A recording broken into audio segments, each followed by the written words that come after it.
I recently did a hands-on lab with our HP 3-par system. In the first part, what I did was I basically created some virtual volumes. I created both thick and thin virtual volumes and showed how to do that with the Inform Management Console.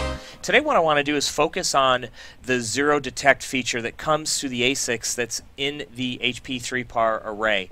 Now, what is zero detect? Zero detect is basically an ASIC that watches the stream of data, and when it sees a number of zeros coming, it basically doesn't write those to the disk drive, saving space. This would be a great feature for somebody, for example, if they were going to convert a volume on an old storage system to a new HP 3-par array. It would save that space. So let's look at how we do that. Okay, so the first thing I'm going to do here is enable zero detect for this virtual volume. It is normally not enabled, so I'm going to go into the virtual volume, click through here, and you can see I've now enabled zero detect.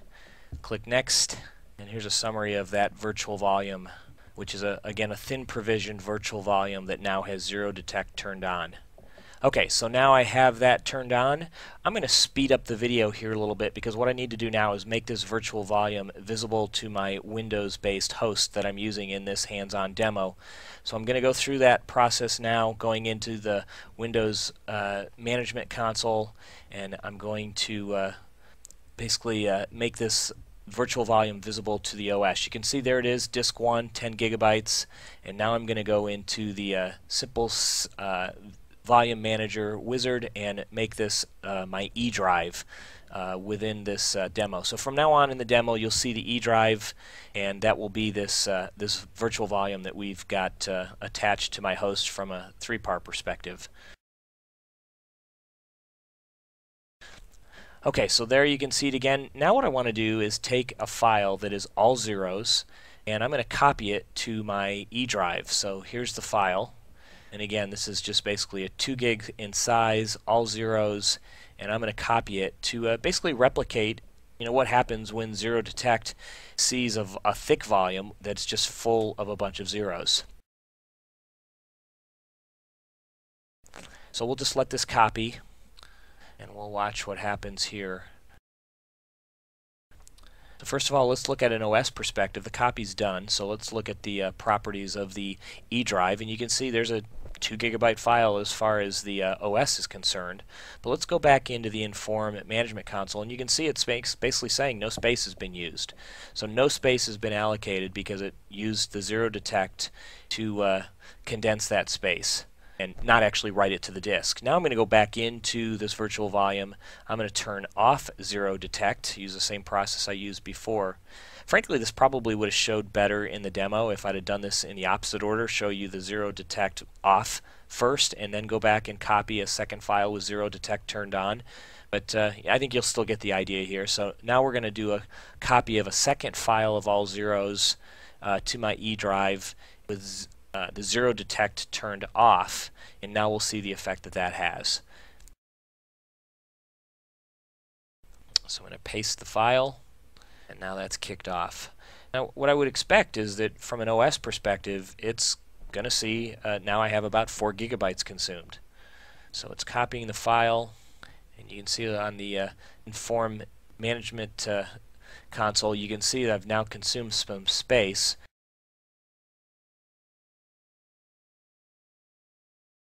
Just about done. Here we go, file copy's done. Let's go first and look in the E drive from a OS perspective, and you can see yes indeed it thinks it's copied about 4 gigabytes of data. And now if we look at the Inform Management Console, we can see that we are now actually consuming space because of having turned off zero detect. So now you can see the difference between zero detect on and zero detect off, and there's definitely now space being consumed. So I have one more file I want to copy just to give you an idea of how this all works together. This time this is going to be a file of random data, so this is not going to be all zeros, so we're not really going to see the zero detect ASICs have an impact here, but just to show you we're going to go ahead and turn zero detect back on. So there we go, we've got it on. We're going to click next, and now you can see kind of a summary of the virtual volume that we're using here,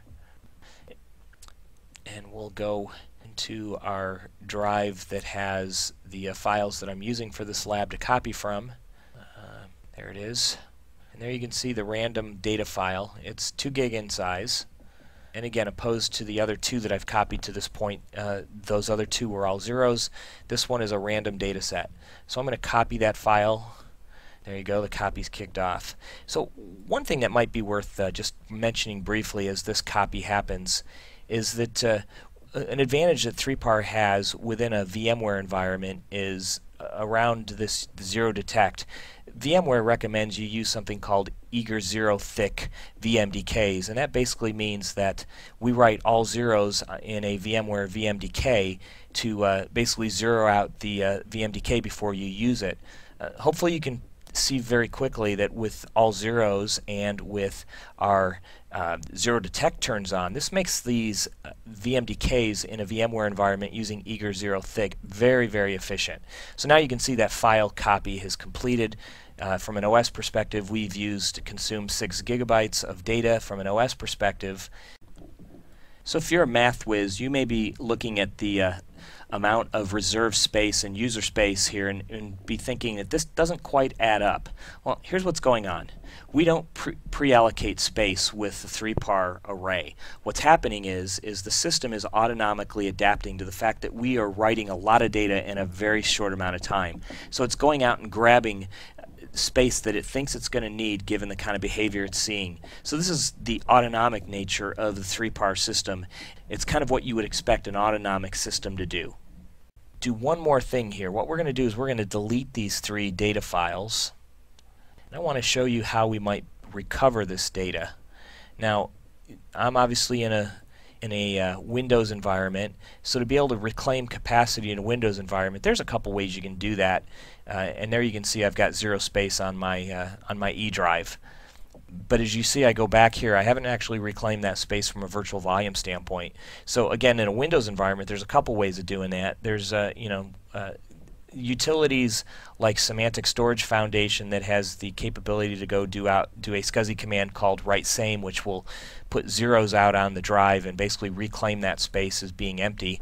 Or the other way we're going to do it here is we're going to use a native Windows command called sdelete.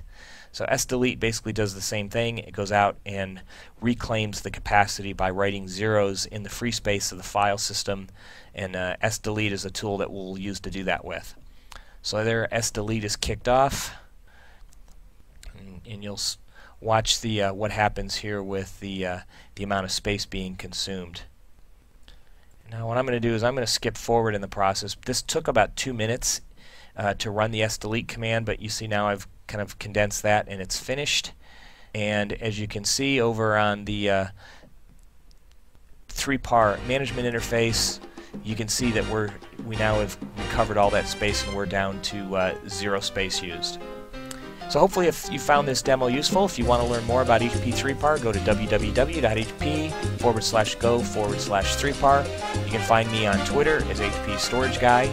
You can find my blog at www.hp.com/storage/blog. Until next time, thanks for joining me.